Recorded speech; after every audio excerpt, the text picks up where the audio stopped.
Davy Crockett was born on August 17, 1787, in Greene County, Tennessee. In 1787, America was a new nation. Most of the territory was a wilderness. Davy Crockett was born in the wilderness. His father, John Crockett, was an Irish immigrant. He fought in the American Revolution. He was a very courageous man. Davy had a difficult childhood. His family was poor. When he was 12 years old, his father said, "Davy, our family doesn't have any money. You must go to work as a cattle herder." "All right, father," said Davy. "I'm happy to help the family." Davy traveled 400 miles on foot. He took cattle from Tennessee to other places. When he finished his work, he was far from home. He was lost. Davy walked 400 miles. When he returned home, he was very tired. Davy gave his father the money he made. His father was happy and said, "Thank you, Davy. Now we have some money for the winter months." "I can do it again to help the family," Davy answered. The years passed. Davy went to school when he had time. He spent most of his time hunting in the forest. He was the best shooter and hunter in Tennessee. He entered many shooting competitions and won them all. He called his rifle Old Betsy. For years, Davy hunted bears and other wild animals. He was a trapper. Once he hunted 100 bears in 6 months. It was dangerous to hunt bears, but Davy was very courageous and strong. He knew the forest well. The Indians were his good friends. He ran fast and was a strong fighter. He fought with the wild cats of the mountains. Some people said that one day Davy saw a raccoon in a tree. He wanted to shoot it, but the raccoon saw him and said, "Wait a minute, are you Davy Crockett?" Davy answered, "Yes, I am." The raccoon answered, "Then don't shoot. I'll come down from the tree." And the raccoon came down from the tree. Chapter 2: The Creek Where. Everyone liked Davy Crockett. He was always happy, with a big smile. He was honest and always helped others. Davy was a tall man. He wore a coonskin cap, buckskin trousers, and a buckskin jacket. He always carried his long rifle, Old Betsy. In 1806, Davy married Polly Finley. She was a school teacher. They had 2 sons and a daughter, John, Joseph, and Judith. After a few years, the Crockett family moved into the Tennessee Hills. The Tennessee Hills were near hostile Indian country. In 1812, the war between the United States and Britain began. The Mohawk and Creek Indians fought with the British against the Americans. The American General Andrew Jackson organized a small army. He wanted to fight the Creek Indians and the British. Davy fought with this army. He was a scout because he knew the territory well. His work as a scout was very important. Davy traveled across Tennessee, the Mississippi Territory, Florida, and Louisiana with General Jackson's army. The Battle of New Orleans was a big victory for General Jackson and the Americans. The war ended in 1814. The British lost the war. The Indians lost their territories and went away. New American families settled in the Tennessee Hills. At the end of the war, Davy returned home to his family. Unfortunately, his wife Polly died. Life was again difficult for Davy. He worked as a trapper and took care of his 3 children. After some time, Davy met Meg Mackinac. Meg's father was an American trapper. Her mother was a Cherokee Indian. Davy fell in love and married her. They had twins. Davy named the twins George and Washington in honor of America's first president. There were now 5 children in the Crockett family. Chapter 3. Davy enters politics. Davy and his big family wanted to live in Lawrenceburg, Tennessee. Davy bought a covered wagon. He and his family put all of their things inside the wagon: chairs, tables, beds, clothing, and many other things. 4 strong horses pulled the big wagon. Davy and his wife sat in the front. The 5 children were inside the wagon. After traveling in the forests and mountains, they arrived in Lawrenceburg. This was their new home. Davy opened a mill. He was a hard worker. His neighbors liked him. Everybody in Lawrenceburg liked him. He became a representative of the town government. He was very popular. People liked listening to his stories about hunting bears and about the War of 1812. They admired his honesty and courage. Davy was different from other politicians. His speeches were never boring. His message was clear. He spoke to the people in simple language. He dressed like them, too. He always wore his coonskin cap and his buckskin trousers and jacket. One day, at an important meeting, he didn't know what to say. So he looked at the people and said, "Today, I'm like a man trying to drink water from an empty barrel. I'll tell you a funny story, and then we can go home." Davy soon became a representative of the government of Tennessee. Now he was in politics. He helped his people in many ways. At first, many politicians laughed at Davy because he never wore a suit. After some time, these politicians admired and respected him. Davy was an honest man. Everyone believed what he said. His buckskin jacket had 2 big pockets. In his right pocket, Davy had a bottle of whiskey. When he met his friends, he gave them some whiskey. In those days, it was common to give some whiskey to friends. Chapter 4. Congressman Crockett. Davy often went to Nashville, the capital of Tennessee. In Nashville, he worked for the Tennessee government. One day, while Davy was working for the Tennessee government, a big flood destroyed his mill. This was terrible. He was very unhappy because he lost a lot of money. When he returned to Lawrenceburg, he started a new type of work. This time, he made barrels. He sold these barrels in New Orleans, Louisiana. New Orleans was about 400 miles away. To go to New Orleans, he traveled on the Mississippi River. He had a big boat to carry the barrels. It was difficult to travel on the Mississippi River. There were many dangers. One day, his boat had a bad accident. It began to sink. Davy almost drowned. He lost his boat and his barrels, but he didn't lose his life. In 1827, there was a big election in Tennessee. Davy Crockett became a United States congressman. This was a great honor for him.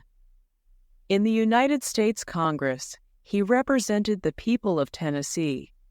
He traveled to Washington, D.C., the capital of the United States. Davy was very happy to be a congressman. He wanted to help his people. There were congressmen who wanted to take land away from the Fox Indians of Tennessee. Davy protected these Indians. He fought against dishonest congressmen. "The Fox Indians cannot live without their land," Davy shouted. "I must defend all the American people of Tennessee, the whites and the Indians." After months of hard work, Davy was not able to help the Fox Indians. The U.S. Congress made a law that took away land from the Indians. Davy was very angry. He hated injustice. In 1835, he left the U.S. Congress. Chapter 5. Texas. In 1835, the Crockett family left Tennessee. They put all their things in a big covered wagon, and they traveled for many days. They finally arrived in Texas. At that time, Texas belonged to Mexico. At first, the Mexican government was happy with the American settlers. They cultivated the land. Many settlers went to Texas because land was very cheap. With a little money, a settler bought a lot of land. More and more Americans went to Texas. There were about 20,000 American settlers in eastern Texas. There were only 5,000 Mexicans. The Mexican government did not like this. There were too many Americans. Mexico decided to close its borders. The American settlers were very angry.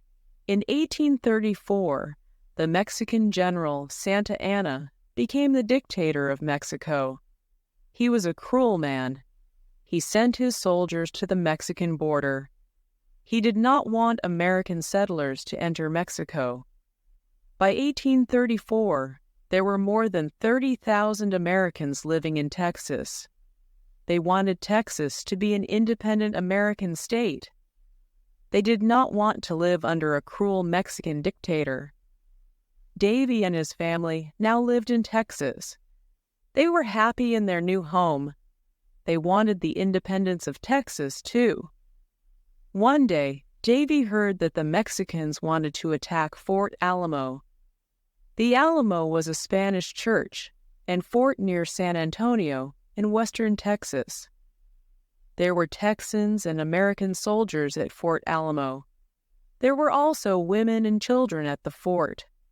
War was in the air. Davy knew he must fight for the independence of Texas. Chapter 6. Fort Alamo. Davy asked other American settlers to go to the Alamo with him. Few men wanted to fight, but this did not stop Davy. He and 15 men decided to go to the Alamo. They were ready to fight the Mexicans. There were 112 men at the Alamo. Colonel William Travis of the U.S. Army was the commander. William Travis was a young colonel. He was only 27 years old. He was a lawyer. He entered the U.S. Army to fight for the independence of Texas. One day, Colonel Jim Bowie and 30 men arrived at the fort. Jim Bowie was a tall, strong man. He was a hunter and trapper. "Good evening, Colonel Travis," said Colonel Bowie. "I have a message for you from General Sam Houston. Here is the letter." Colonel Travis opened it. He read it aloud. "You must destroy the Alamo and come with my army. General Santa Anna will attack the Alamo soon. General Sam Houston." "What?" said Colonel Travis. "I don't want to destroy the Alamo. I want to defend it." Colonel Bowie said, "We cannot defend the Alamo. We must have more men." In February 1836, Davy Crockett and his men arrived at the fort. Colonel Travis was happy to see them. He asked Davy and his men to defend the Alamo. "We don't have many men," said Colonel Travis. "We must ask for more soldiers. I am sending a messenger to General Fannin. He can send us more soldiers." Davy said, "My men and I want to defend the Alamo. We are hunters and trappers. Our long rifles can shoot at a great distance." Davy Crockett and Jim Bowie became good friends. Together, they repaired the walls of the fort. They cleaned the rifles and the cannons. They were ready for the battle. Chapter 7. The Red Flag. One morning, a messenger arrived. "I have a message from General Fannin. He is very sorry. He cannot send any soldiers. You must leave the Alamo now. General Santa Anna is near. You are all in danger." "We don't want to leave the Alamo," said Jim Bowie. "We want to fight for the independence of Texas. How many soldiers has General Santa Anna got?" "He's got about 4,000 soldiers," said the messenger. Colonel Bowie looked at Colonel Travis. "We must speak to our men," said Colonel Travis. "Yes," said Bowie, "we must speak to them." Colonel Travis called his 187 men.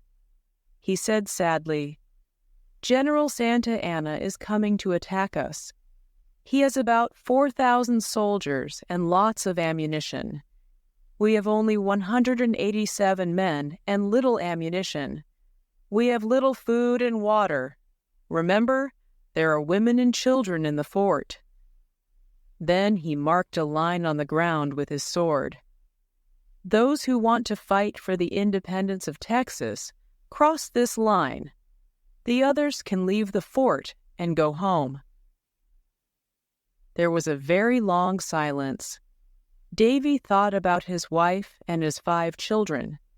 Then he thought about the independence of Texas and the American settlers. He thought about a new American state. Texas. All the men crossed the line.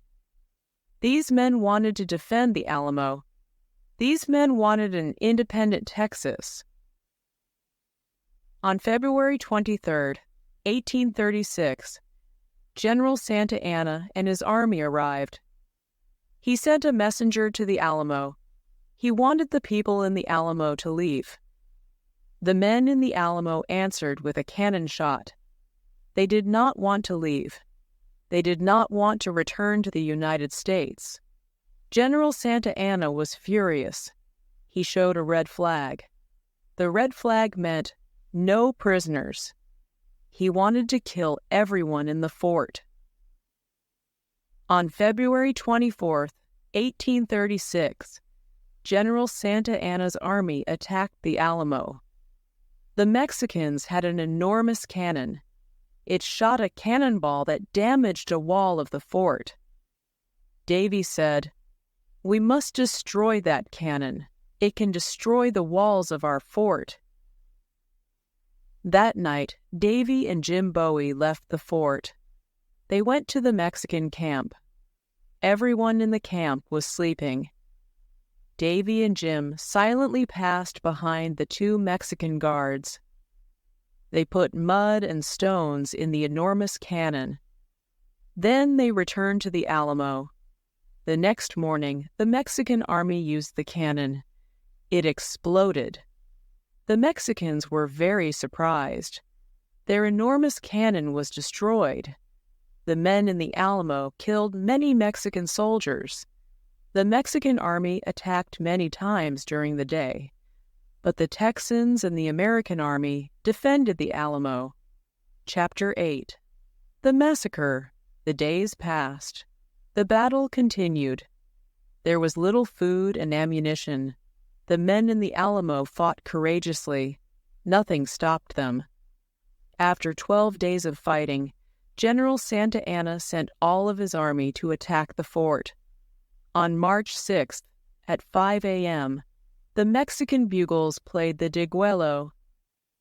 The Diguelo was a war song. It meant death for everyone. The women and children at the fort were tired and afraid. The situation was desperate. The men at the Alamo heard the Diguelo. They understood the message. General Santa Anna's army attacked the fort from all sides. It was a terrible battle. Everyone was shooting. Cannonballs were flying. A lot of men were injured. Some men were killed. Davy and the other men defended the fort. They sent back the Mexicans twice. The third time, the Mexicans entered the fort. They killed many people, men, women, and children. It was a massacre. Jim Bowie was a great fighter. He was a strong man, and he was never afraid. He fought with his famous Bowie knife. He killed many Mexican soldiers. At the end of the day, 3 Mexican soldiers killed Jim Bowie. Davy and the other men fought until the end. They killed many enemy soldiers. It was a desperate battle. 4 Mexican soldiers killed Davy with a long knife. The tall, courageous trapper fell to the ground. Only 2 women and 2 children were alive after the massacre. But General Santa Anna did not kill them. These women and children returned home. The Mexicans burnt the bodies of the dead people. It was a big victory for General Santa Anna. He lost 1,044 men at the Alamo. On April 21, 1836, General Sam Houston and his army attacked General Santa Anna. General Houston made General Santa Anna prisoner. Santa Anna then signed a treaty. This treaty said that Texas was independent. Everyone remembered Davy Crockett, Jim Bowie, Colonel Travis, and the other men. They died for the independence of Texas. Texas became a state of the United States in 1845. All through his life, Davy Crockett did what he believed was right. With his honesty and determination, he became a national hero. Davy Crockett was the perfect example of the American free spirit. In his life story, Davy wrote, "I leave this rule for others when I'm dead. Always be sure you're right, then go ahead."